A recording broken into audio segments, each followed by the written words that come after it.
Hello friends, कैसे आप सब? आई होप आप सब अच्छे होंगे। मैं बीएन पांडे। आज हमारी ऑफलाइन और ऑनलाइन एक ही प्लेटफॉर्म से हम आपको ये सर्विस प्रोवाइड कर रहे हैं। क्योंकि मेरे साथ कुछ बच्चे भी बैठे हैं, तो हम लोग क्लास को इंटरैक्ट करते हुए चलेंगे।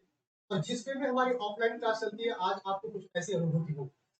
तो जैसा कि हमारा एक तरीका है कि जो कॉन्सेप्ट है, ये वाला शायद क्लास आपको अपलोड नहीं कर पाया था या कोई टेक्निकल इशू था, इसलिए हम नहीं दे पाए थे। तो आज हमारी इंट्रोडक्शन ऑफ द अकाउंटिंग की क्लास है। ठीक है? तो क्योंकि न्यू न्यू बच्चे भी जुड़े हैं, तो इनके विशेष अपीयरेंस पे कि सर ऐसा क्लास आप लो, इसलिए हम यहाँ पे क्लास ले रहे हैं। तो देर न करते हुए हम लोग बातचीत करेंगे अकाउंटिंग हिस्ट्री और अकाउंटिंग कॉन्सेप्ट के बारे में। अकाउंट्स क्या है, सबसे पहले ये समझेंगे कि अकाउंट्स क्या है। क्योंकि केजीटी पीजीटी कॉमर्स में ये बहुत ही महत्वपूर्ण, यहाँ से लगभग 2 से 3 क्वेश्चन बनते हैं। अगर आप यूजीसी नेट के एग्जाम दोगे ना, वहां भी आपको ये सारी चीजें मिलेगी। अकाउंट्स की हिस्ट्री क्या है, अकाउंटिंग कॉन्सेप्ट क्या है, अकाउंटिंग प्रिंसिपल क्या है, अकाउंटिंग कन्वेंशन क्या है। ठीक है? तो जो हिंदी में बच्चे हो, मैं उनको भी क्लैरिटी करता हूँ चलूंगा। सिद्धांत, अवधारणा, प्रथा। कन्वेंशन को प्रथा बोलते हैं, ठीक है। ट्रेडिशन को परंपरा बोलते हैं। आप लोग कभी भी कंफ्यूज ना होना। सिद्धांत के अंतर्गत ये सारी चीजें कभी आती हैं और कभी नहीं आती है, ऐसा लोगों में मतभेद है। मगर ऑथेंटिक बात आप जानो कि सिद्धांत के अंतर्गत ही ये सारी चीजें आती हैं। इसीलिए हम इसको क्या कहते हैं, अकाउंटिंग प्रिंसिपल। और प्रिंसिपल कब बनता है भाई? जब अवधारणा आप अवधारित करते हो। और अवधारणा किसी व्यक्ति का होता है, हम माने ये हमारी धारणा है। और धारण करने वाला जब धारित कर ले और हमारी बातों को आप माने, तो यह बन जाता है अवधारण। अब उपसर्ग और धारण, इसे हम कहते हैं कॉन्सेप्ट। कॉन्सेप्ट बोलते हैं ना, कॉन्सेप्ट। अब बात आती है प्रिंसिपल। प्रिंसिपल क्या है सर? सिद्धांत क्या है? तो सिद्धांत हमेशा हमारा क्या होता है, फुल प्रूफ होता है। मतलब क्या, प्रिंसिपल हम कब किसी को मानते हैं, किसी कोई धारणा कब प्रिंसिपल बन जाती है, इसमें एक स्लाइटली डिफरेंस ये होता है। सिद्धांत तभी बनता है कोई भी धारणा जब वह फैक्ट से आधारित होकर फुल प्रूफ हो, उसमें क्या हो, हम सिद्ध भी करें। तो यह सिद्धांत, हम कैसा है सिद्धांत? सिद्धांत का मतलब सिद्ध की हुई चीजें, मतलब उसमें कुछ इफ एंड बट ना हो, जितना प्रोसेस किया गया है पहले ही हो चुका है। ठीक है? क्योंकि हम पढ़ रहे हैं अकाउंटिंग, और अकाउंटिंग को हम कहते हैं लेखांकन। तो कहते हैं लेखांकन और बुक कीपिंग, ये साथ साथ चलती है, बुक कीपिंग एंड अकाउंटिंग। ठीक है? आज हम पढ़ेंगे और बहुत मजेदार आपकी क्लास होने वाली है। तो आज हम पढ़ेंगे अकाउंटिंग के बारे में। अकाउंटिंग क्या है, अकाउंटिंग। ठीक है? तो जैसा कि अकाउंटिंग अपने आप में शब्द है, और यह एक विषय वस्तु है, एक डिसिप्लिन है। डिसिप्लिन का मतलब अनुशासन, और अनुशासन का मतलब ये होता है कि एक ऐसा विषय वस्तु जिसमें खुद की टर्मिनोलॉजी हो, जिसमें खुद का रिसर्च होता हो, जिसमें खुद का नियम है, जिसमें खुद के अवधारणा है, जिसमें खुद की शब्दकोश है, जिसमें खुद का कहीं पढ़ाया जाता हो, किसी इंस्टीट्यूशन में हो, और जहां पर खुद फॉलोअर होते हैं। डिसिप्लिन का मतलब वो नहीं होता जो हम कहते हैं डिसिप्लिन में रहो या डिसिप्लिन में रहिए। अनुशासन यहाँ पर थोड़ा अलग। क्या क्या होता है अनुशासन में? हमेशा इंटरव्यू में इसका पूछा जाता है कि अकाउंटिंग हम डिसिप्लिन या डिपार्टमेंट ऑफ अकाउंटिंग बोलते हैं ना, डिपार्टमेंट ऑफ कॉमर्स बोलते हैं ना, तो हम क्यों कहते हैं ये वास्तव में? इससे पहले आपको लेकर चले कि इसकी जरूरत क्यों पड़ी और इसको कॉमर्स में हम क्यों पढ़ते हैं, ताकि अकाउंटिंग हिस्ट्री के बारे में हम बात करें। तो आप लोग को मालूम है कॉमर्स क्या होता है? मालूम है आप लोग को कॉमर्स क्या होता है? बताइए। नहीं, नहीं नहीं, कतई नहीं। देखिए, कॉमर्स, ट्रेड, बिजनेस, ये 3 कॉन्सेप्ट है। आप लोग भी ध्यान दीजिएगा, और बहुत ही महत्वपूर्ण प्रश्न यहाँ से बनते हैं।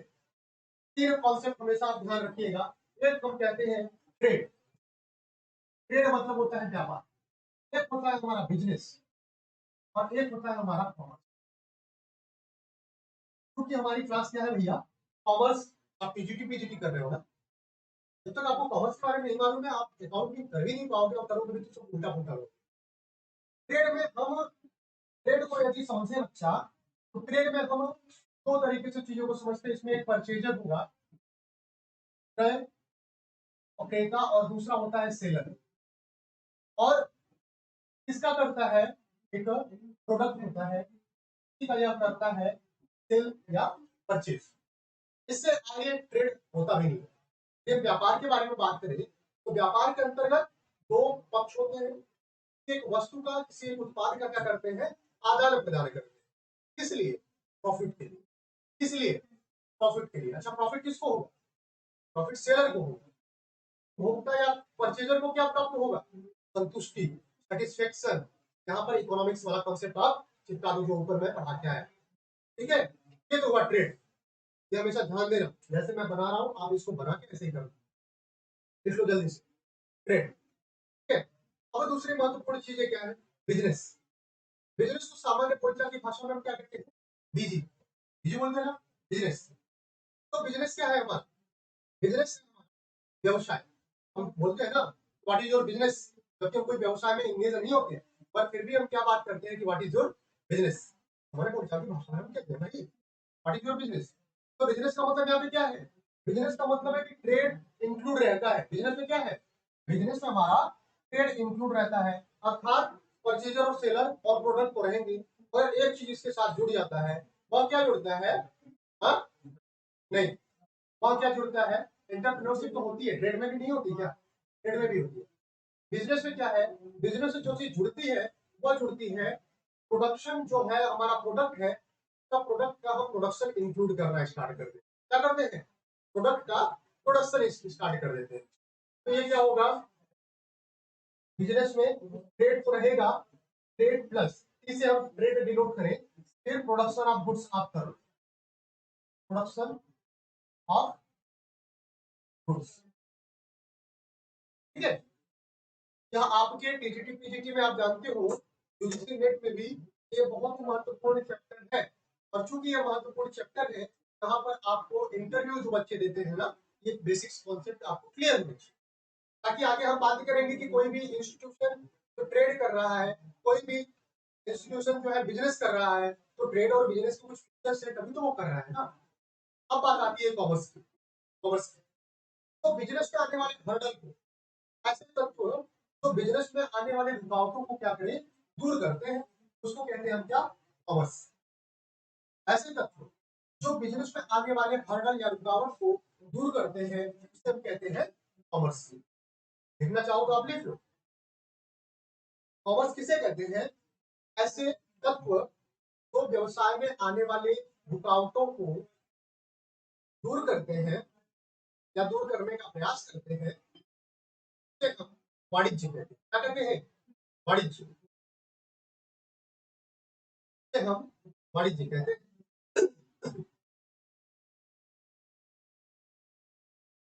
ठीक है। हम क्या कहते हैं, वाणिज्य। अच्छा, ये तो समझ में आया। अब अगर हम एक बात एक ग्राफ के माध्यम से आपको समझाने का प्रयास करें, ये तो रहा हमारा टी, ये हुआ हमारा बी, और इसके अंतर्गत आने वाले जो हर्डल है, हर्डल को दूर करने वाला होता है कॉमर्स, जैसे बैंकिंग सुविधाएं, ट्रांसपोर्टेशन, एडवर्टाइजमेंट, ठीक है। ये सारी चीजें क्या है, हमारा कॉमर्स के तत्व। समझ में आई?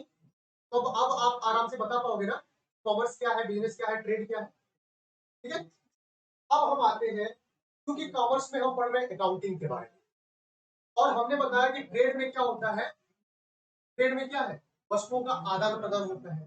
क्या एक ही बार होता है क्या, नहीं ना, कई बार होता है। और जब चीजें रेकरिंग नेचर की हो जाती है, जब कई बार होता है, तो उसको याद करने में क्या होता है, समस्या उत्पन्न होती है।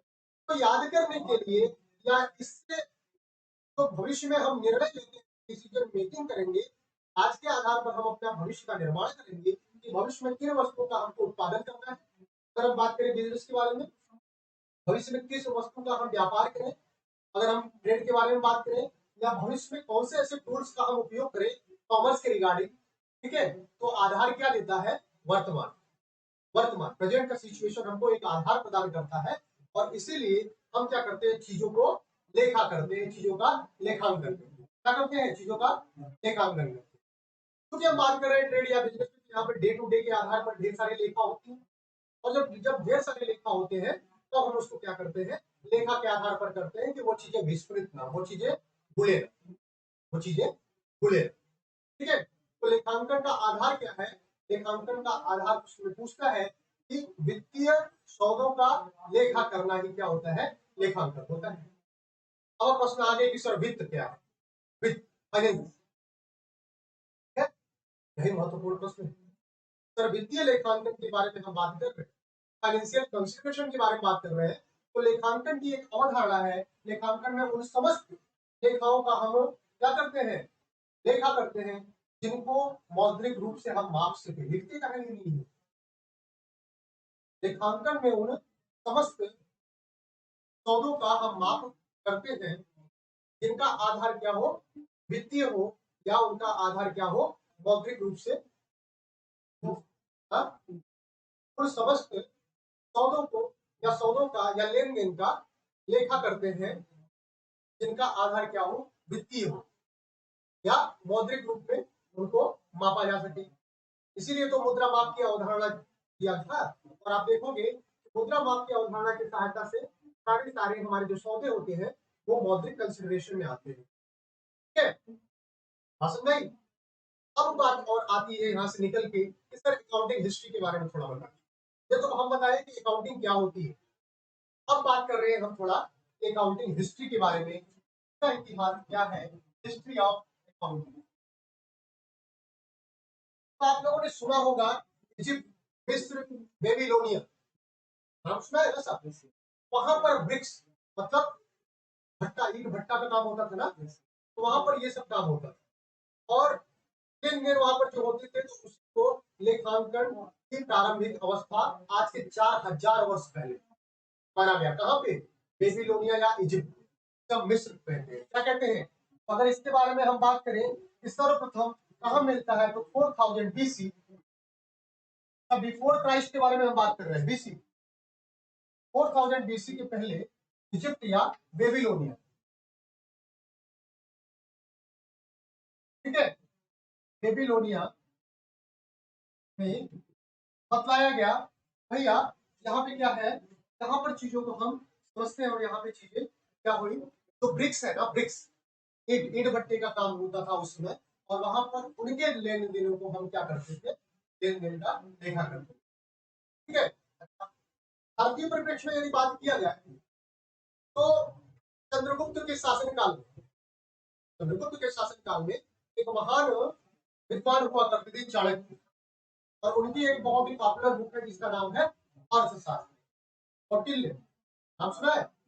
देखो चाणक्य बोलते हैं ना, और उन्हीं का यह लेखा है, मतलब किताब है क्या, अर्थशास्त्र। अब वो प्रश्न आता है और बड़ा पॉपुलर प्रश्न है, तो आप लोग भी ध्यान दीजिएगा और आप सब भी। अर्थशास्त्र एक कौटिल्य महानुभाव हुआ करते थे, कौटिल्य का एक काम हुआ जिसका नाम था अर्थशास्त्र। क्योंकि यह अर्थशास्त्र पे आधारित नहीं था, यह राजनीति शास्त्र पे आधारित था। अर्थशास्त्र तो नाम है इसका, मगर यह किताब पूरा पूरा राजनीतिक उद्देश्यों से प्रेरित, कि राजनीति में कौन कौन सी चीजें आती है इसके बारे में यहाँ पर बतलाया गया। ठीक है, भारतीय परिप्रेक्ष्य में कौटिल्य या क्या नाम इनका, चाणक्य जिसे कहते हैं, इन्होंने अर्थशास्त्र नामक पुस्तक लिखी, और इन्होंने इस पुस्तक में एक सेगमेंट दिया। उस सेगमेंट में कैसे हम वित्तीय सौदों का लेखांकन करते हैं, कैसे हम वित्तीय सौदों को अपने यहाँ रिक्वायर्ड करते हैं, जो हमारे रिक्वायर्ड होते हैं वित्तीय सौदे, फाइनेंशियल ट्रांजेक्शन, उसको हम लेखा करते हैं। और इसी लेखांकन के आधार पर यहाँ पर हम बात किए कि भारतीय परिदृश्य में यदि लेखा की सबसे प्रथम को बात किया तो वो कौन थे, हमारे कौटिल्य। इस पुस्तक में बात की अर्थशास्त्र। ठीक है, और आगे बढ़ते हैं, और आगे बढ़ते हुए मध्यकालीन भारत में आते हैं, और मध्यकालीन भारत के बाद आधुनिक भारत में आते हैं, या फिर आधुनिक विश्व के परिदृश्य में हम आते हैं। तो 1494 में इटली में, आप लोगों ने जानते होंगे और बहुत ही फेमस ये बातचीत हम कर रहे हैं। 1494 कब भैया, 1494 में एक महानुभाव थे जिनका नाम था ल्यूकस पैसियोली। क्या नाम था, जानते होंगे आप लोग, बहुत पॉपुलर है ये, फिर भी हमको बता रहे हैं, इंट्रोडक्शन क्लास है तो आपको जानना पड़ेगा। ल्यूकस पैसियोली नाम के एक महानुभाव थे, क्या पूर्ण रूप से क्या थे, गणितज्ञ थे। प्रश्न पूछा जाता है कि ल्यूकस पैसियोली क्या थे, तो मैथमेटिशियन थे, क्या थे? मैथमेटिशियन। अच्छा, इन्होंने एक बुक लिखा था और उस बुक का क्या नाम था? इन्होंने एक बुक लिखा था और उस बुक का नाम था स्यूमा डी अरिथमेटिका, इटली के लैंग्वेज में। तो फर्स्ट आप जान जाओ, स्यूमा डी अरिथमेटिका, इनके बुक का नाम था स्यूमा डी अरिथमेटिका।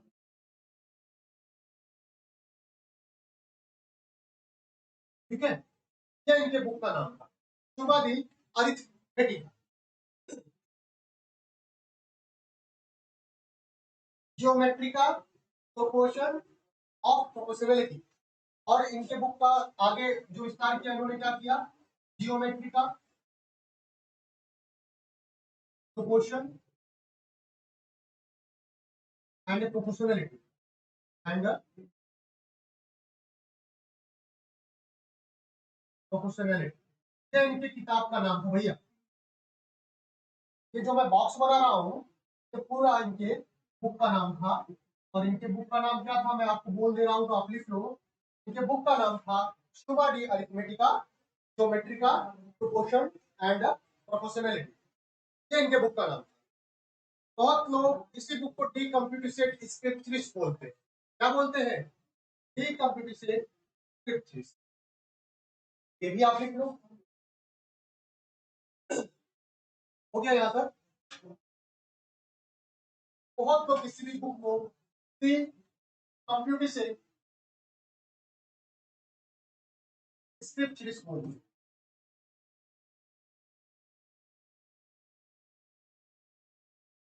ठीक है, 1494 में इटली के वेनिस शहर में इन्होंने इसका कार्य किया, लुका प्रेसियो में। ठीक है, अब बात आती है कि सर अकाउंटिंग को आप परिभाषित कीजिए। ये तो बात रही मेरे में कि अकाउंटिंग के कॉन्सेप्ट को हम किस तरीके से समझते हैं, और यहाँ से आपको इंटरव्यू या फिर जो फैक्ट होते हैं, फैक्ट मैं सारा देने का प्रयास किया, यहाँ पे आपको वो चीजें मिल जाएगी। ठीक है, क्या कि लगभग 4000 वर्ष पहले क्ले में, क्ले समझते हैं ना, मिट्टी, ब्रिक्स बनता था बेबीलोनिया या मिस्र में। वहां पर क्या होता था? वहां पर टैक्स और प्रॉफिट से रिगार्डिंग लेन देन करते थे, कैसे टैक्सेशन करें, कैसे लेन देन करें, वहां पर उन लोगों ने बातचीत किया। ठीक है, उसके बाद भारत के दृष्टिकोण में कौटिल्य का नाम बहुत ही महत्वपूर्ण है, और कौटिल्य ने बताया कि हाउ टू जनरेट और हाउ टू रिकॉर्ड्स या accounting records have to be maintain, कैसे हम अकाउंटिंग रिकॉर्ड को मेंटेन करेंगे। उन्होंने अपनी बुक में, कौटिल्य का जो बुक था अर्थशास्त्र, उन्होंने इस बात को बतलाया। ठीक है, फिर क्या हुआ? फिर लगभग 15वीं शताब्दी में एक महानुभाव थे जिनका नाम था 1494 में इटली के वेनिस शहर में डी कंप्यूटेशन स्क्रिप्चरिस नामक किताब का रचना किया, और उनका नाम क्या था?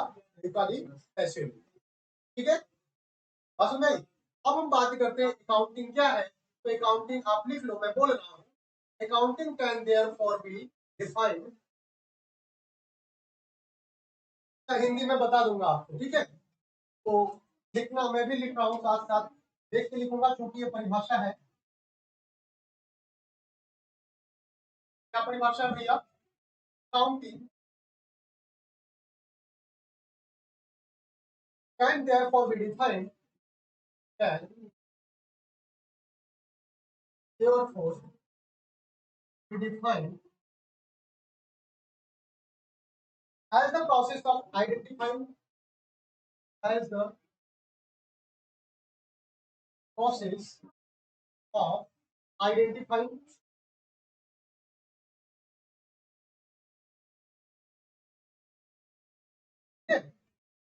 measuring, recording and communicating, measuring, recording and communicating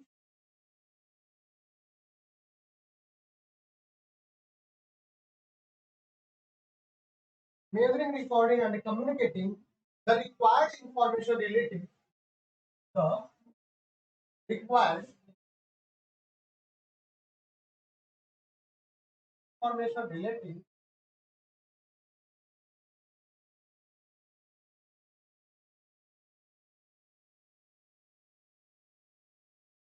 to the economic events of an to the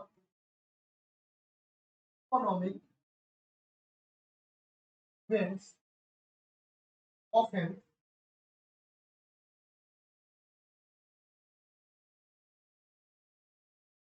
to the economic events of an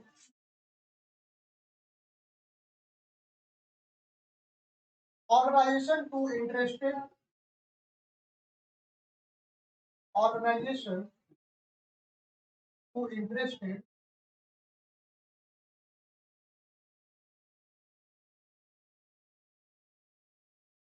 user of such information, user of such information। हाँ जी, डेफिनेशन है, आप देख पा रहे होंगे कि accounting can therefore be defined, कि accounting को हम इस तरीके से डिफाइन कर सकते हैं as the process of identifying. महत्वपूर्ण जैसे मैं करता हूं उसी तरीके से आप करो। डिफाइन कैसे? प्रोसेस ऑफ आइडेंटिफाइंग, यानी प्रक्रिया है क्या करने का, पहचानने का। क्या पहचानते हैं? पहचानते भी हैं, मेजर करते हैं, मापते हैं, रिकॉर्ड करते हैं, रिकॉर्डिंग करते हैं और कम्युनिकेट करते हैं, यानी संप्रेषण करते हैं, एक आधार देते हैं।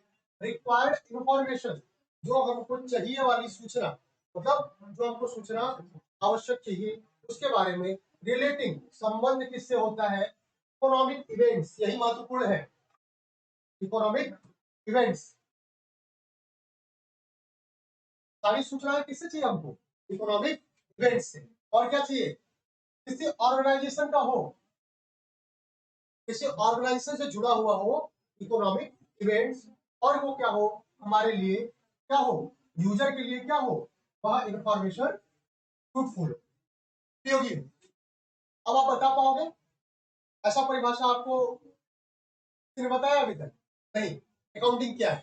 अब कोई पूछे, क्योंकि आप देखोगे पूरी की पूरी अकाउंटिंग में इसमें सन्निहित किया। क्या क्या है ये? अकाउंटिंग क्या है? अगर कोई कहा अकाउंटिंग एक प्रक्रिया है, तो क्या करता है? इंफॉर्मेशन देता है। रिक्वायर्ड इंफॉर्मेशन जो हमको चाहिए होता है उसके लिए हम क्या करते हैं? किसी भी संगठन में क्या करते हैं? किसी भी संगठन से प्राप्त करते हैं हमको क्या? Relating to the economic events. तो इकोनॉमिक यानी आर्थिक घटनाएं होती हैं, इवेंट्स मतलब घटना, आर्थिक घटना जो होती है उससे संबंधित हम क्या करते हैं? सूचनाओं को प्राप्त करने के लिए रिकॉर्डिंग करते हैं। रिकॉर्डिंग करने के बाद आइडेंटिफाई, सबसे पहले आइडेंटिफाई करते हैं, पहचानते हैं, फिर मेजर करते हैं, मापते हैं, फिर क्या करते हैं? रिकॉर्डिंग करते हैं, और फिर उसको कम्युनिकेटिंग करने का एक मतलब एक ऐसा मान्य होने के बाद एक ऐसा लास्ट में हमको एक आधार मिलता है कि हम उसके आधार पर दूसरों को बतला सकते हैं तो भैया इतना प्रॉफिट हुआ, इतना लॉस हुआ, हम इतना डिसीजन मेकिंग प्रोसेस में गए। ठीक है, हमारी नेट प्रेजेंट वैल्यू ये है एनपीवी, हमारी आईआरआर ये है। ठीक है, हमारी कॉस्ट अकाउंटिंग की प्राइम कॉस्ट ये है। ठीक है, ये सब सारी चीजें आप पढ़ोगे आगे कॉस्टिंग वगैरह में। रॉयल्टी हमारी ये है, ये सब चीजें आती कहां से? सारी इंफॉर्मेशन ही तो है। इसके पहले आपको एक बात बता दें, डेटा इंफॉर्मेशन, हालांकि ये चीज हम बताएंगे आपको जब आप स्लाइड पढ़ोगे मेरे से। डेटा इंफॉर्मेशन विजडम और नॉलेज में क्या होता है जानते हो आप? डेटा इंफॉर्मेशन विजडम और नॉलेज नहीं जानना है? जाना है? अभी आप ये नहीं जानोगे ना तब तक हम कुछ भी नहीं जान पाएंगे। एक्चुअल में डेटा क्या होता है? डेटा इस यूनिवर्स में फैला हुआ है, हर जगह डेटा ही डेटा है। ठीक है, डेटा मतलब क्या बोलते हैं हम? आंकड़े, हिंदी में उसको कहते हैं आंकड़े। और आंकड़ा जब हमारे लिए उपयोगी हो या जो हम चीज चाहते हैं वो वैसा आंकड़ा हमारे पास आ जाए तो वही बनता है इंफॉर्मेशन। और जब हम इंफॉर्मेशन का यूज करते हैं, एप्लीकेशन करते हैं ना, तो उसको हम कहते हैं नॉलेज। और जब हम नॉलेज का यूज करके किसी समस्या का समाधान करने का प्रयास करते हैं तो वही उसी को कहते हैं हम विजडम। ठीक है, तो इसका भी एक तरीका है, अगर हम इसको आपको बताएं तो इसका तरीका है, सबसे पहले क्या बनता है भैया? डेटा, और डेटा प्रोसेस होकर क्या बनेगा? इंफॉर्मेशन, और इंफॉर्मेशन प्रोसेस होकर क्या बनेगा? नॉलेज, और ये प्रोसेस होकर क्या बनेगा? विजडम। और ये चीजें होती क्यों है? क्योंकि हमारे पास यहाँ पर कोई प्रॉब्लम नहीं होगी, प्रॉब्लम को जानने का, प्रॉब्लम को सॉल्व करने का हम क्या करते हैं, प्रयास करते हैं। इसी का एक ट्रायंगल भी बनता है। सबसे नीचे क्या है, बुद्धिमत्ता, विवेक जब आ जाए, विवेक बोलते हैं ना, what is right and what is wrong, ये कहाँ से आएगा, आपके पास नॉलेज रहेगा तभी तो, किसी के बारे में आप भरपूर जानकारी रखोगे तभी तो बता पाओगे कि क्या सही है क्या गलत। और जानकारी रखने के लिए आपको इन्फॉर्मेशन चाहिए। ज्ञान, ज्ञान क्या है, ज्ञान इन्फॉर्मेशन का, सूचनाओं का क्या है, समुच्चय है, सेट है ना। ये डेटा हो गया। डेटा के बाद आगे जाओगे आप, ये बनेगा आपके लिए इंफॉर्मेशन, इंफॉर्मेशन के आगे आप जाओगे तो ये बनेगा नॉलेज, और नॉलेज के आगे जाओगे तो ये आपका विजडम है। और यह कुछ इस तरीके से चलता है। क्योंकि डेटा हमको कहाँ मिल रहा है, ऑर्गेनाइजेशन के, ऑर्गेनाइजेशन के कहाँ मिल रहा है, ऑर्गेनाइजेशन के अंदर मिल रहा है। और ऑर्गेनाइजेशन को से हमको क्या करना है, मेजरिंग करना है, यानी मापक करना है। फिर क्या करना है, हमको आइडेंटिफाई करना है कि जो डेटा हमको चाहिए ना उसको हमको पहचानना भी तो है। और पहचानेंगे कैसे, क्योंकि हमारा कोई उद्देश्य होगा, और उस उद्देश्य के आधार पर ही हम अपने डेटा का पहचानेंगे, डेटा को मापेंगे। पहचानने के बाद फिर क्या करेंगे, उनका मापन करेंगे। मापन करने के बाद फिर क्या करेगा, करेंगे उनको रिकॉर्ड करेंगे, और रिकॉर्ड करने के बाद फिर उनको क्या करेंगे, एक ऐसा अवस्था देंगे कि हम औरों से कम्युनिकेट करने की स्थिति में आ जाए। ठीक है, ये प्रोसेस हुआ कि नहीं, ये प्रक्रिया है ना, मजा आ रहा है पढ़ने में, ढेर सारी इंफॉर्मेशन मिली है। चलिए, अब हम बढ़ते हैं आगे, देखिए ये सब। अब हम बढ़ते हैं आगे, और आगे हम बढ़ने का प्रयास करते हुए एक एक चीज को समझते हैं कि बिजनेस जो है, सबसे पहले हम समझते हैं, और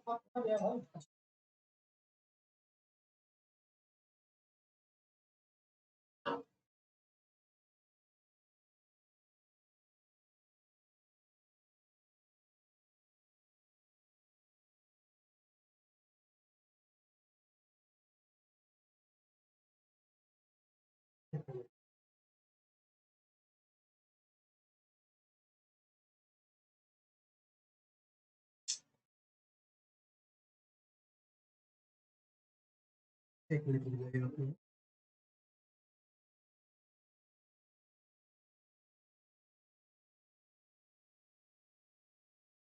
सॉरी, क्लास में इंटरप्ट हुआ था, और क्लास को हम करते हैं कंटिन्यू। ठीक है, तो माउस में ही अगर जनरेट करता हूँ तो फिर चीजें हाथ से लग गई। ठीक है, क्षमा चाहते हैं। आगे बढ़ते हैं जी, फ्लो। हमने आपको बताया कि ये जो अकाउंटिंग का कॉन्सेप्ट है, इसमें कुछ महत्वपूर्ण कॉन्सेप्ट और है। सबसे पहला कॉन्सेप्ट क्या है, अकाउंटिंग में इकोनॉमिक इवेंट्स होना चाहिए। क्या होना चाहिए, इकोनॉमिक इवेंट्स, यानी आर्थिक घटनाएं होनी चाहिए। बिना आर्थिक घटनाओं के ना आप एक कदम आगे नहीं बढ़ पाओगे। तो पहला क्या होना चाहिए, अकाउंटिंग। अकाउंटिंग हम किसका करते हैं भैया, अकाउंटिंग हम करते हैं इकोनॉमिक इवेंट्स का। जब प्रश्न पूछा जाता है, आर्थिक घटनाएं घटित होनी चाहिए, लिख लो आप, इकोनॉमिक इवेंट्स होने चाहिए। दूसरा क्या है, identification, measurement, recording and communication. Identification, measurement,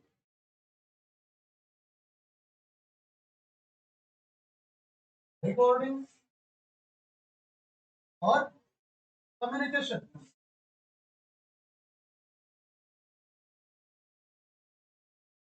ठीक है, ये भी होना चाहिए। तीसरी और महत्वपूर्ण जो है वो क्या है, ऑर्गेनाइजेशन होना चाहिए। बिना ऑर्गेनाइजेशन का आप जो है कुछ भी, बिना ऑर्गेनाइजेशन के, बिना संगठन के आप कुछ भी अकाउंट नहीं कर पाओगे। और चौथी चीज क्या है, trusted users of information.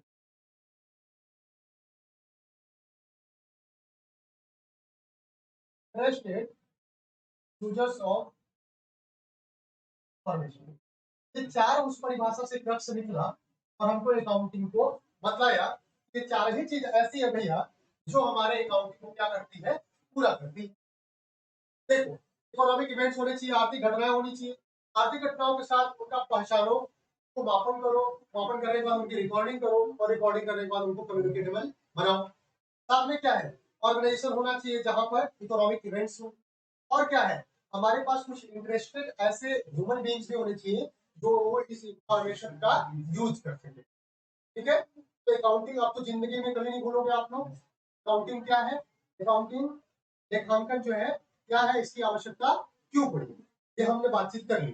Need क्यों पड़ी? क्योंकि हमको फ्यूचर के रेफरेंस के लिए या फिर डे टू डे इतने ढेर सारे ट्रांजेक्शन हो जाते हैं कि हमको याद करने में कठिनाई होती है, और due to this reason we have to required to maintain the accounting system. समझ में यहाँ तक कोई दिक्कत नहीं ना?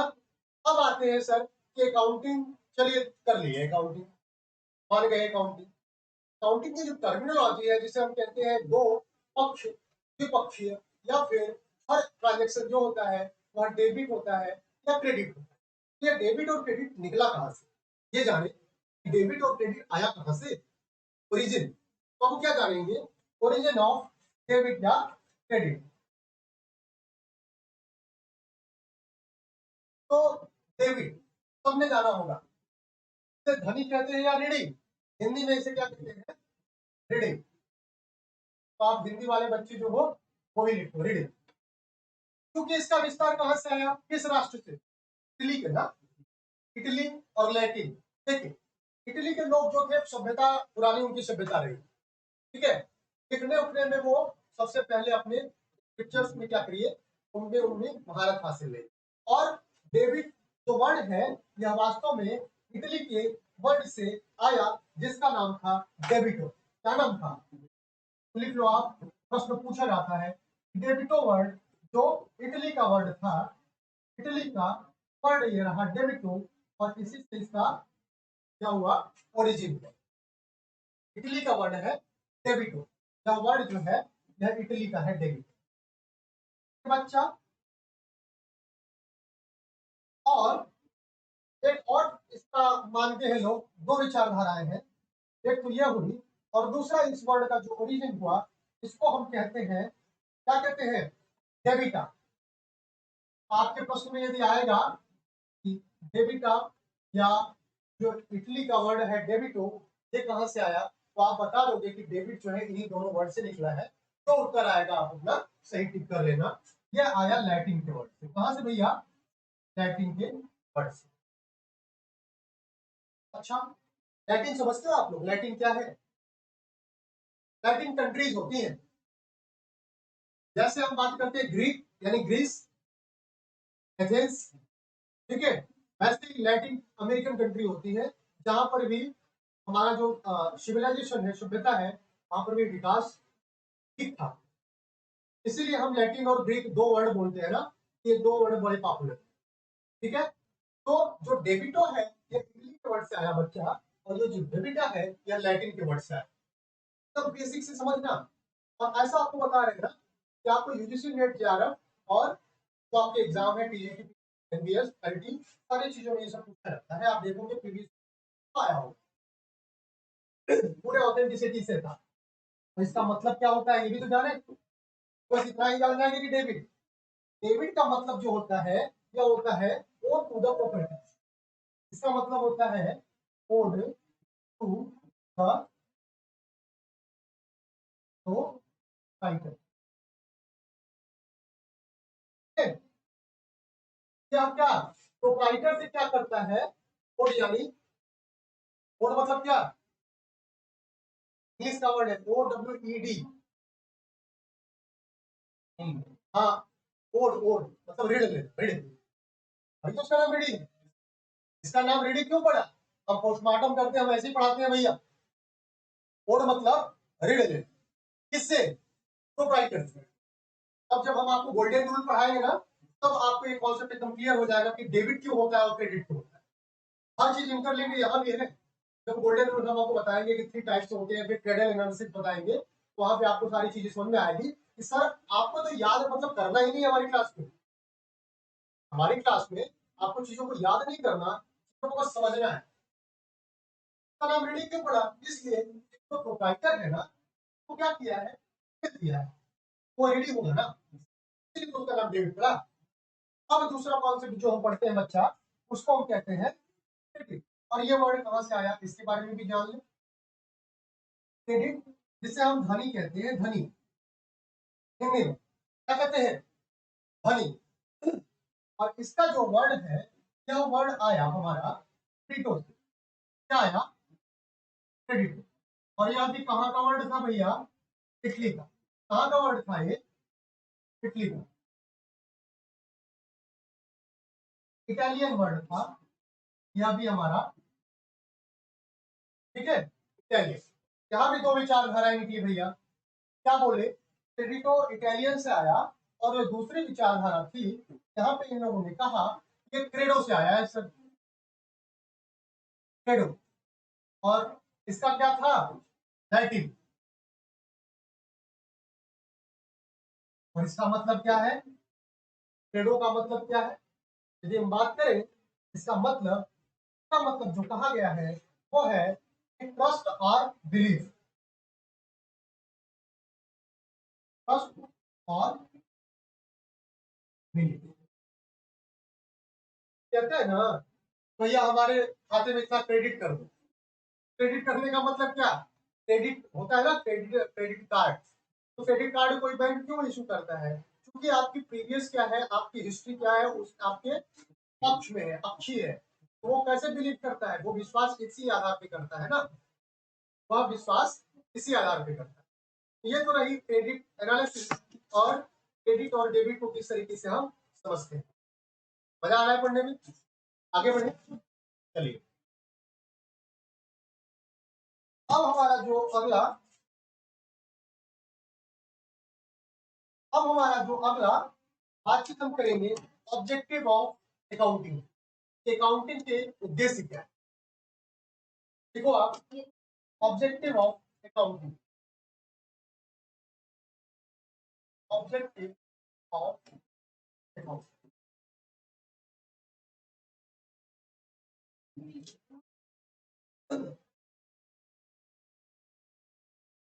ठीक है, बताए, देखो मेरे साथ।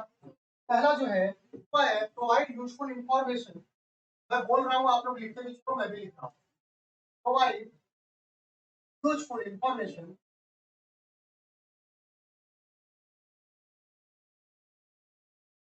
provide useful information to the interested group of users,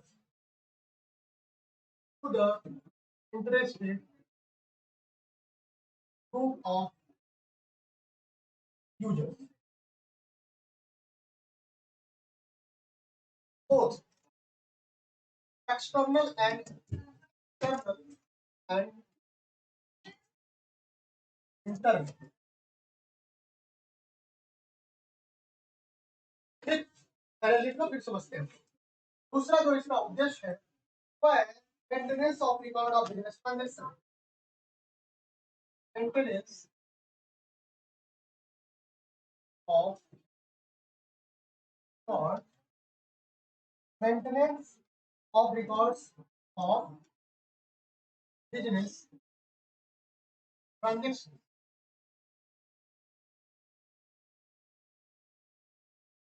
तीसरा जो इसका उद्देश्य है, महत्वपूर्ण उद्देश्य है, वह है calculation of profit and loss, calculation of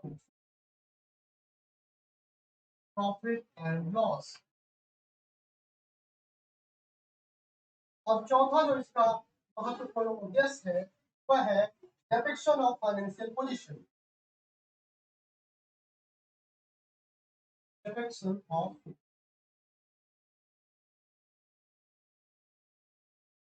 financial position. ठीक है,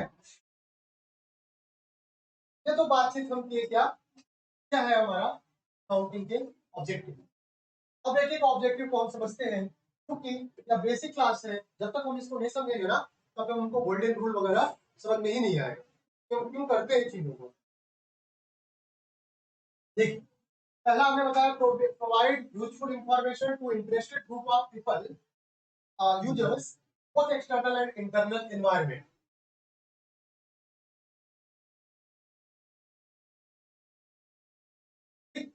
क्योंकि बिजनेस हम किससे करते हैं, ट्रेडिंग अंतर्गत समाहित होता है बिजनेस के अंतर्गत। एक हमारा दो पक्षकार होते हैं। बिजनेस जब जुड़ जाता है तो इसमें प्रोडक्शन भी होता है, और जब प्रोडक्शन हो जाता है तो ढेर सारे पक्षकार जुड़ जाते हैं। तो इसमें दो पार्टी हो सकते हैं, एक तो ऑर्गेनाइजेशन के अंदर वाले जिसे हम इंटरनल एनवायरनमेंट कहते हैं, और बाउंड्री के बाहर जो हमारे ऑर्गेनाइजेशन के बाउंड्री के बाहर होते हैं उनको हम कहते हैं एक्सटर्नल एनवायरनमेंट। तो इंटरनल और एक्सटर्नल एनवायरनमेंट के जो बंदे होते हैं ना, वो एक दूसरे को प्रभावित करते हैं। प्रभावित करते के साथ साथ में उन दोनों को सूचनाएं भी तो चाहिए, और सूचनाओं को देने का काम कौन करता है? अकाउंटिंग। कौन करता है? अकाउंटिंग करता है। पहली चीज समझ आई, प्रोवाइड करता है। दूसरा क्या है? Maintenance of record of business transactions. हम बात कर चुके हैं कि ढेर सारे बिजनेस के ट्रांजेक्शन होते हैं, तो उसको मेंटेन करने के लिए हमको अकाउंटिंग का कार्य करना पड़ता है। तीसरा उद्देश्य क्या है? Calculation of profit and loss. भैया हम दान खाता तो नहीं खोले है ना, दान खाता भी खोले रहते तो हमको इतना मालूम होता है कि हमारे यहाँ दान कितना आया, दान कितना गया, या किस मद में एक्सपेंस हो रहा है, किस मद में हमारा कैपिटल या एक्सपेंडिचर हो रहा है। तो ऐसी परिस्थिति में हमको क्या करना है? Calculation of profit and loss account भी मेजर करना है। ठीक है। और depiction of financial position, financial position या आर्थिक जो वित्तीय हमारा स्थिति है कंपनी का, उसके आधार पर हम क्या करेंगे? एक डेपिक्टेड करेंगे। मतलब क्या? पूर्वानुमान लगाएंगे, उसकी आर्थिक स्थिति के बारे में डिपिक्शन करेंगे। बात समझाई? तो ये चार महत्वपूर्ण क्या है इसके अकाउंटिंग के ऑब्जेक्टिव्स है, और यह प्रश्न में पूछे जाते हैं। ठीक है कि लेखांकन के अकाउंटिंग मतलब लेखांकन के निम्नलिखित में से लेखांकन के कौन से उद्देश्य नहीं है? ठीक है, यार ये चार मुख्य है और इसी से मिलता जुलता आ रहा आपको दे देंगे। आंतरिक और बाह्य वातावरण से संबंधित सूचनाओं का आदान प्रदान करना, तो है ना ये, जबकि हम पढ़ते ही नहीं कभी, कोई नहीं पढ़ाता हो। किसी इंस्टीट्यूट में आप जाओ, इस तरीके से कोई नहीं बताएगा, गारंटी लिखते हैं और आपको एक बार क्वेश्चन मिलेगा, और जब आप क्वेश्चन पेपर लेकर बैठोगे तो वहां पर आपको मालूम होगा ये तो आउट ऑफ सिलेबस चीज है, कहीं तक ही नहीं है भाई, सिलेबस के अंदर है ना। हमको डेप्थ में जानकारी चाहिए होगी, ये सब चीजें आखिर हम लोगों को पढ़ना भी तो है। क्या लिख लिया आप लोगों ने? आगे चले, आगे चले। अब हम बात करते हैं अकाउंटिंग प्रोसेस के बारे में। क्या बात कर ले? अकाउंटिंग प्रोसेस के बारे में, कि लेखांकन की प्रक्रिया क्या है। तो आप लिख लो जल्दी से, अकाउंटिंग प्रोसेस।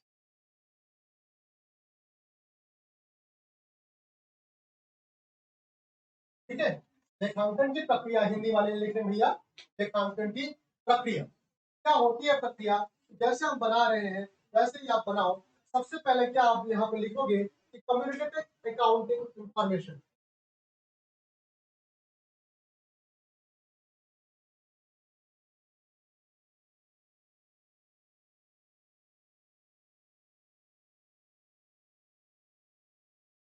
ठीक है, जैसे मैं लिख रहा हूँ आप लोग वैसे लिखना। अभी हम इसको प्रोसेस बनाते हैं। पहला हो गया। दूसरा, डिसीजन मेकर्स।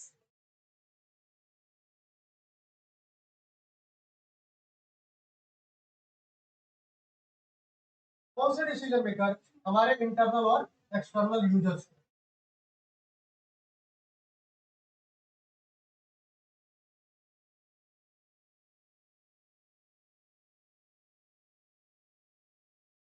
ठीक है, तीसरा जो है इकोनॉमिक इवेंट्स।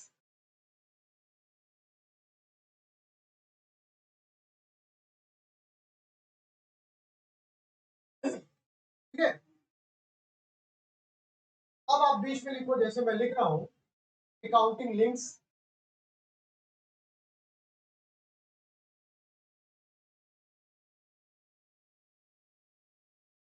दूसरा आप लिखना decision makers with economic activities.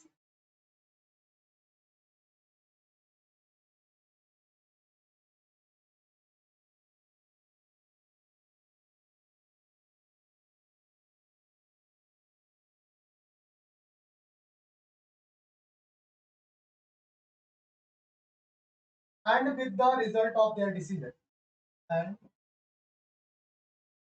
With the result of their decision.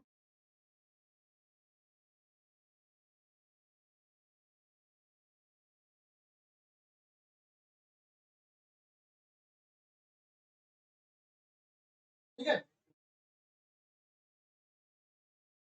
Box बना लो ऐसे ऐसे।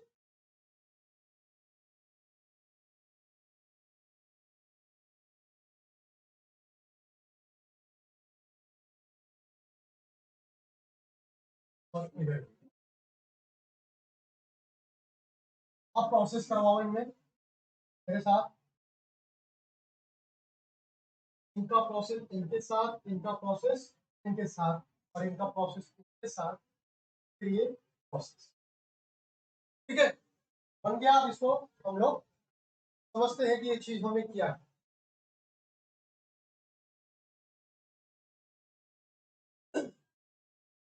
ठीक है, हो गया, समझे चीजों को। देखो काउंटिंग की प्रक्रिया कैसे होती है। सबसे पहले कम्युनिकेटिंग अकाउंटिंग इंफॉर्मेशन हमारे पास चाहिए होता है। क्या चाहिए होता है? Communicating information account. या तो आप इधर से स्टार्ट करो या तो आप इधर से स्टार्ट करो, ताकि चीजें है प्रक्रिया और साइकिल में चीजें चलती रहती है। अगर इकोनॉमिक इवेंट्स है तो अकाउंटिंग प्रोसेस आएगी, अकाउंटिंग प्रोसेस है तो कम्युनिकेटिंग अकाउंटिंग इंफॉर्मेशन आएगा। अकाउंटिंग इंफॉर्मेशन आपको मिला तब आप कोई डिसीजन मेक करोगे, किसके लिए? इंटरनल और एक्सटर्नल यूजर के लिए। इंटरनल यूजर कौन होता है? हमारा विद इन द ऑर्गेनाइजेशन का पार्टी। और एक्सटर्नल कौन होता है? Outside the party. ठीक है, ये होते हैं। अब आती है ये बात महत्वपूर्ण, अकाउंटिंग लिंक्स। अकाउंटिंग लिंक्स क्या है भैया? जो जो हमारा पार्टी है वो क्या करता है? एक दूसरे से लिंक्ड है ना भैया। अगर मान लीजिए हम प्रोडक्शन या हमारे पास रॉ मटेरियल है, तो हमारा रॉ मटेरियल किसी काम का नहीं है अगर हम आपको ना दें, आपको देंगे ना। अकाउंटिंग लिंक हुआ कि नहीं हुआ? है ना, accounting link. Decision makers with economic activities, हम डिसीजन भी लेंगे अपनी इकोनॉमिक एक्टिविटीज के साथ कि हम भैया क्या करेंगे, इनके साथ डिसीजन लेंगे, एक निर्णय लेंगे हम हमारे अकाउंटिंग लिंक्स वाले जो मेंट करती है उनके साथ। फिर क्या करेंगे? And with the results of their decision. हमने अपना डिसीजन लिया, अगर आपका भी तो डिसीजन हमको चाहिए ना। आपकी निर्णय क्या है? हम माल बेचना स्टार्ट कर रहे हैं, भैया हमारा माल ले लो रॉ मटेरियल। अगर आप लोगे कि नहीं लोगे ये चीज हमको नहीं मालूम है, तो हम जबरदस्ती थोड़ी दे देंगे। ये क्या है? हमारा अकाउंटिंग का प्रोसेस। ठीक है, बात समझ में आई है? आपको समझ में आई? आ गई? ये प्रक्रिया है, चलता है हमेशा। ठीक है, ये टर्मिनोलॉजी आपको याद कर, और ये विद इन द सिलेबस के बारे में हम बात कर रहे हैं। अब हम महत्वपूर्ण बात करते हैं, तो बातचीत हम करेंगे इक्विटी वगैरह के बारे में। जानते हैं आप लोग इक्विटी क्या होता है? क्या होता है? पूंजी, समता पूंजी। इक्विटी शेयर के बारे में नहीं बात कर रहे हैं हम।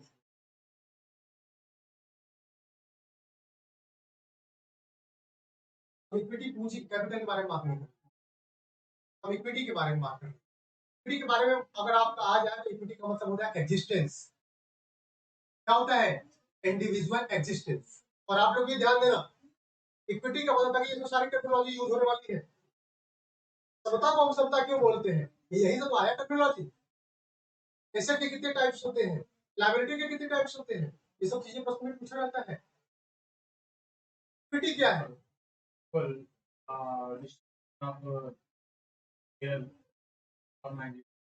वो तो आप कंपनी के रिगार्डिंग बता रहे हैं ना। हम एक अकाउंटिंग कॉन्सेप्ट के बारे में अभी बात कर रहे हैं। एक अकाउंटिंग में इक्विटी लिख लो आप लोग। Equity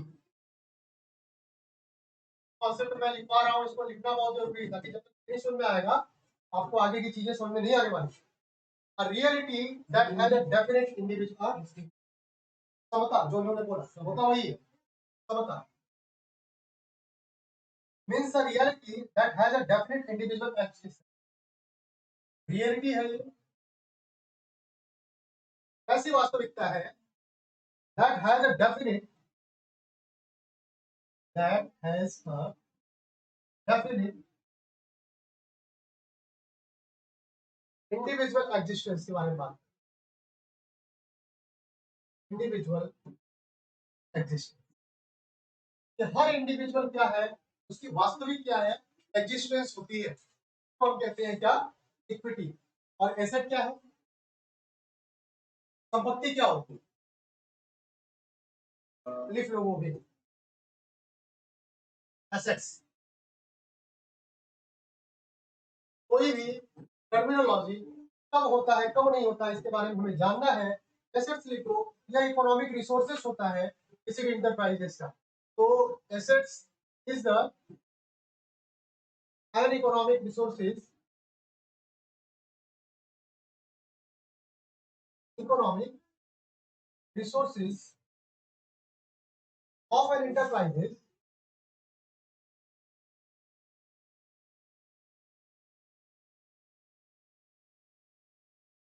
that can be usefully that can be usefully expressed in monetary terms, expressed in monetary terms.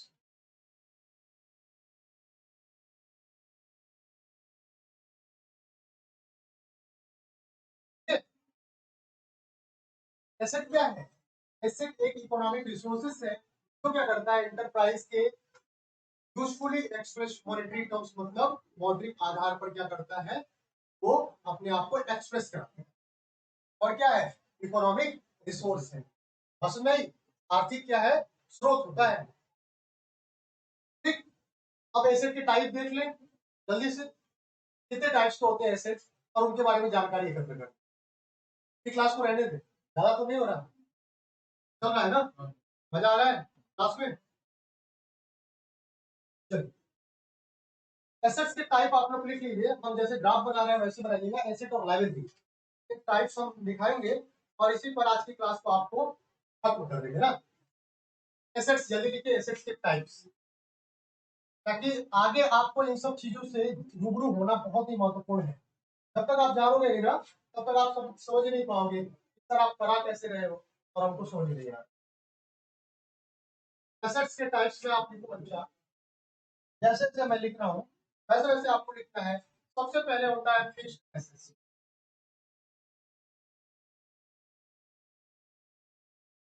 समझेंगे हम लोग एक एक के बारे में। उसके बाद होता है deferred tax asset, deferred tax assets, इसी को हम नेट के फॉर्मुलेशन में लिखते हैं।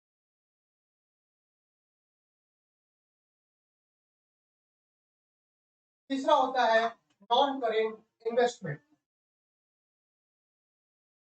Non current investment. और चौथा जो होता है वो होता है long term loans advance, long term loan advance. ठीक है, और अदर नॉन करेंट एसेट्स भी होते हैं, अदर नॉन करेंट एसेट्स। ठीक, अच्छा, ये सब किसके बच्चे हैं? ये सब अगर हम बात करें एसेट्स के, दो रूप है। पहला रूप क्या है? पहला रूप है हमारा एसेट्स का non current assets, non current assets, और दूसरा है जो इसके बारे में बात करेगा, यहाँ पे हम लिख दे रहे हैं करेंट एसेट्स, करेंट। तो करंट एसेट्स के ये सारे बच्चे हुए कौन कौन से? Fixed assets, deferred assets, fixed assets, deferred assets, non current asset investment, long term loan advances, और यहाँ पर एक और है ये वाला अदर नॉन करंट एसेट्स। ठीक है, हर बात में किसके हैं? ये नॉन करेंट एसेट्स के पार्ट होते हैं। तो आपको पूछेगा कि निम्नलिखित में से कौन सा नॉन करेंट एसेट्स का पार्ट है या नहीं। आपको ये चार्ट याद करना है पहली बात तो। ठीक है, क्या होता है इसके बारे में हम लोग नहीं जानेंगे, क्या महत्वपूर्ण है ये जानेंगे। हालांकि हम जानेंगे क्या होता है ये, मगर जानना है एग्जाम के पॉइंट ऑफ व्यू से कि ये बहुत महत्वपूर्ण है, पूछता है हमेशा एग्जाम में पूछेगा कि निम्नलिखित में से कौन सा नॉन करेंट एसेट्स है और कौन सा करेंट एसेट्स है। ठीक है, अब दूसरा जो है करंट एसेट्स का हमारा करंट इन्वेस्टमेंट, इधर आप लिख लो, इसका बच्चा जो आ रहा है वो क्या इसका बच्चा है? Current investment.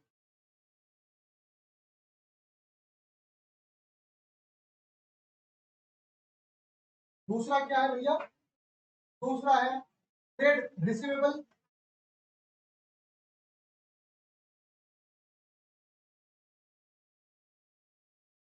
तीसरा क्या है इन्वेस्ट इन्वेंट्रीज,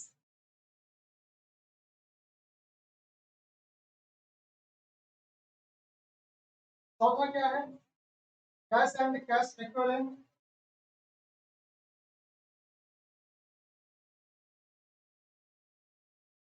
बैलेंस, और पांचवा और अंतिम क्या है इसका शॉर्ट टर्म लोन एडवांस।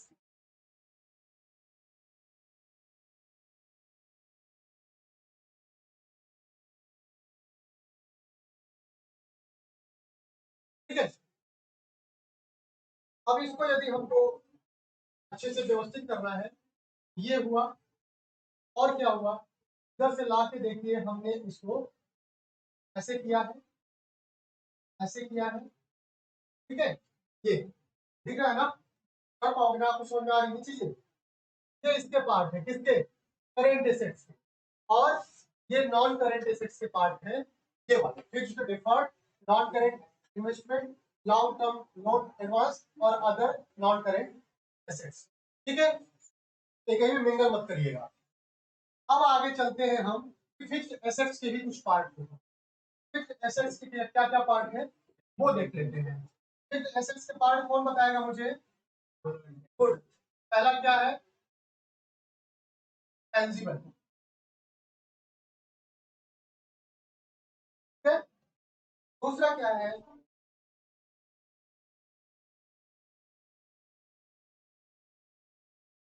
दूसरा क्या है भैया, टेंजिबल है तो इसके साथ तो छोड़ना ही है ना इनको, इंटेंजिबल, और तीसरा क्या है, जब और आगे जाए capital work in progress, capital work in progress, और चौथा क्या है intangible assets under development, tangible assets under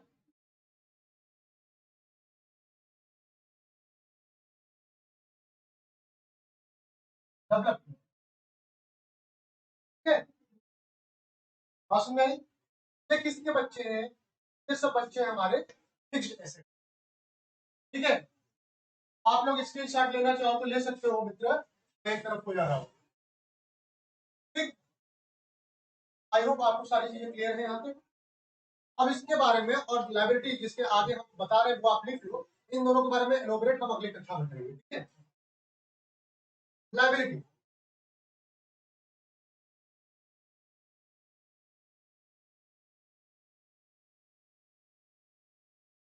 liability या दायित्व हम इसे हिंदी में कहते हैं, क्या होते हैं लाइबिलिटी, पहले इसको जान जाए।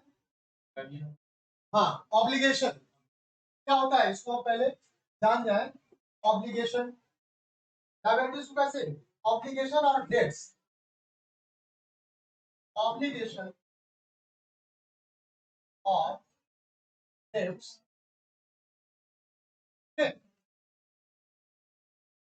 that an enterprise has to pay, that an enterprise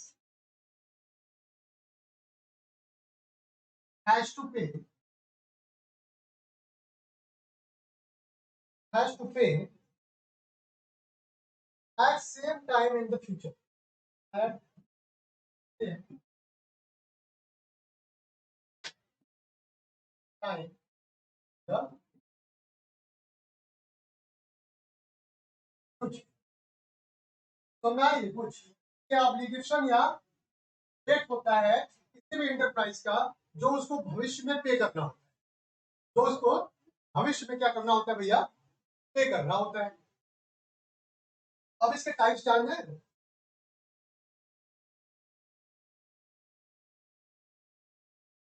इसके टाइप्स भी जान लेते हैं हम लोग।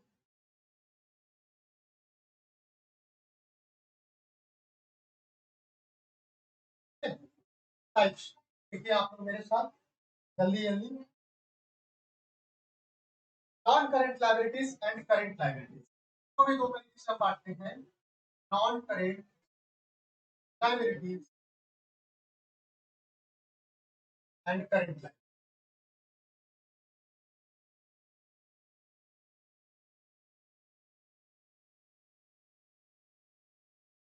ठीक है भैया, नॉन करेंट लायबिलिटीज को भी हम कई भागों में बांटते हैं, इसको भी हम कलर चेंज कर लें, फिर बांटते हैं।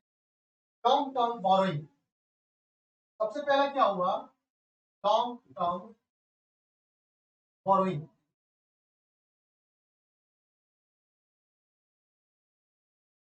दूसरा क्या हुआ, deferred tax liabilities, deferred tax liability net. तीसरा क्या हुआ, other long term liabilities, other long term liabilities. चौथा क्या हुआ, long term provision, long term provision. ये क्या है, ये हमारे इसके पार्ट, पहला, दूसरा, तीसरा और हुआ चौथा। ये आप अलग कर लीजिएगा।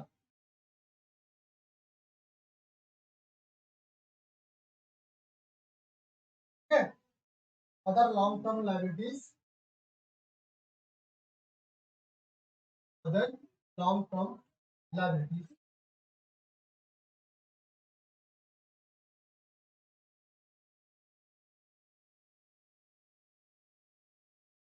ठीक है, अदर लॉन्ग, यहाँ पे आप लिख लीजिए टर्म,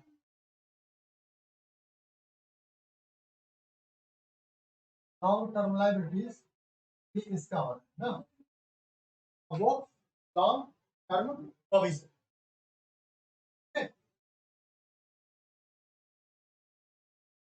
समझ में, यहाँ कोई दिक्कत नहीं ना। अब उधर चलते हैं करंट लायबिलिटीज में, short term borrowing, short term borrowing. दूसरा क्या है, ट्रेड पेबल।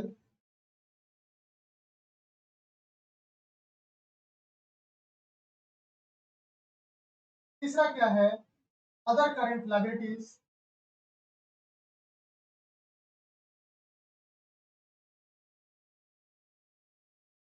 चौथा क्या है, शॉर्ट टर्म प्रोविजन।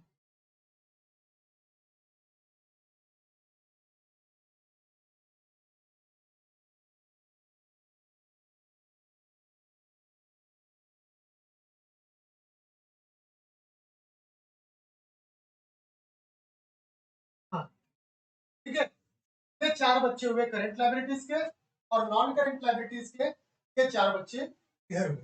ठीक है, अब इसके बारे में हम लोग कल के बारे में, कल के क्लास में चर्चा करेंगे कि एसेट्स कितने टाइप्स के होते हैं, जो हमने पिछली कक्षा में देखा, तो पिछले स्लाइड में, और लायबिलिटी कितने टाइप्स के होते हैं, इसके बारे में सारे डिस्कशन करेंगे।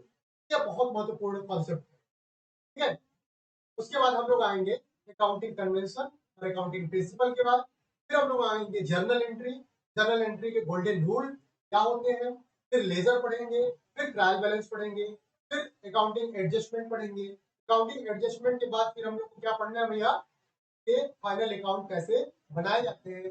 फिर पार्टनरशिप पढ़ेंगे, जो हमारा पार्टनरशिप खत्म हो चुका है ऑनलाइन वालों के लिए। ठीक है, ऑनलाइन वालों के लिए पार्टनरशिप खत्म हो चुका है। ठीक है, तो पार्टनरशिप पढ़ेंगे। पार्टनरशिप के बाद आपको पढ़ना है एचपी, ये मैं सिलेबस डिस्कस करूँ। पार्टनरशिप के बाद आपको पढ़ना है एचपी, फिर पढ़ना है आईपी, फिर पढ़ना है रॉयल्टी। ठीक है, और फिर आपको पढ़ना है शेयर फॉरफिएचर, इशू से फॉरफिएचर तक, और फिर पढ़ना है डिवेंचर। तो पढ़ना है ना, और इसके बाद सारी चीजें आई थिंक, फिर अगर मान लो आप पीजीटी वाले हो, तो पीजीटी में आपको चीजें कॉस्ट से जुड़ी आती हैं, फाइनेंशियल मैनेजमेंट से चीजें कुछ जुड़ जाती हैं, लीवरेज वगैरह है कि नहीं, कॉर्पोरेट टैक्स जुड़ जाता है उसमें। इनकम टैक्स, कॉर्पोरेट टैक्स भी हो जाता है, रेजिडेंशियल स्टेटस जानना है, डिडक्शन जानना है आपको, ठीक है, एग्रीगेट जानना है कि एग्रीगेट कैसे जानते हैं, ठीक। ये थोड़ा आपका पूरा पूरा सिलेबस के बारे में हम लोग बता दिए, सारी चीज मैं यहाँ बता सकता हूँ, ठीक है। वो तो सिलेबस आदमी के दिमाग में होता, पढ़ाता हूँ तो समझ में आता है। क्लास कैसी रही, समझ में आई चीजें, आज तो कोई सिखवा नहीं है ना, ठीक है। अब ऐसे ही क्लास में बनाऊंगा, और आप लोगों के लिए भी एक एडवाइस हो कि क्लास जैसे मैं बनाता हूँ आप अपने नोट्स को भी ऐसे ही रखो, ठीक है। और आप लोग भी जो चीजें ना समझ में आए पूछो, और जितने और बच्चे हैं आपसे जुड़े या आपसे जुड़े उनको बोलो कि क्लासेज अब ऐसे ही डेली बेसिस पे चलेंगी, और 2 ही 4 बच्चे 10 बच्चे 20 बच्चे जो भी आएंगे आपको मैं 1-1.5 घंटा रेगुलर बेसिस पे, समझ में आ रही चीजें। इसमें से ढेर सारे क्वेश्चन बनेंगे, और पढ़ाने का मेरा एक और तरीका है, मैं क्लास में साथ साथ एमसीक्यूज बताता रहता हूँ ना कि ये महत्वपूर्ण एग्जाम है, ये महत्वपूर्ण यहाँ पे है, साथ में जैसे ही हमारा कंटेंट खत्म होगा सारा, मैं हर टॉपिक पे एमसीक्यूज लेकर आऊंगा, ठीक है। और वो एमसीक्यूज आपके रिपीटेड क्वेश्चन नहीं होंगे, वो एमसीक्यूज आपके रिपीटेड क्वेश्चन नहीं होंगे, वो एमसीक्यूज मैं खुद दूंगा, खुद बनाऊंगा, और फिर जो हमारे प्रीवियस ईयर का क्वेश्चन होता है उसको सॉल्व करेंगे, फिर प्रैक्टिस करवाएंगे, ताकि जब तक आपके पास कंटेंट नहीं होगा ना बच्चा, तब तक हम एमसीक्यूज देके भी करेंगे तो आपको वो एमसीक्यूज बस रटना हो, ऐसे कम से कम एक स्थिति तक तो आप पहुंचो कि कम से कम हम चीजों को सही कर पाए, ठीक है। ये तरीका होता है पढ़ाने का, सबसे पहले आप बच्चों को कंटेंट दो, कंटेंट के बाद आप चीजों को क्या करो, फिर प्रश्न दो, और फिर प्रश्न से उत्तर के माध्यम से वहां पहुंचो, ठीक है। तो आई होप आपको सारी चीजें समझ में आ रही होंगी आज की क्लास को, क्योंकि इंट्रोडक्टरी क्लास थी और आप लोगों की क्लास छूटी थी, तो 2-3 क्लास इंट्रोडक्टरी का मैं एक फोल्डर बना दूंगा, आपको वहां पे मिल जाएगा, ठीक है। और इस क्लास को मैं फ्री एयर करूंगा यूट्यूब पे, तो और बाकी क्लासेस हमारी फ्री एयर नहीं होंगी, और अब कम से कम क्लासेस हमारी फ्री एयर होंगी, ठीक है, क्योंकि ऑनलाइन ऑफलाइन दोनों ही बैच स्टार्ट है मेरे, तो आप लोग हमारी सर्विस को अवेल कर सकते हैं। Thank you so much class, मिलते हैं अगली कक्षा में।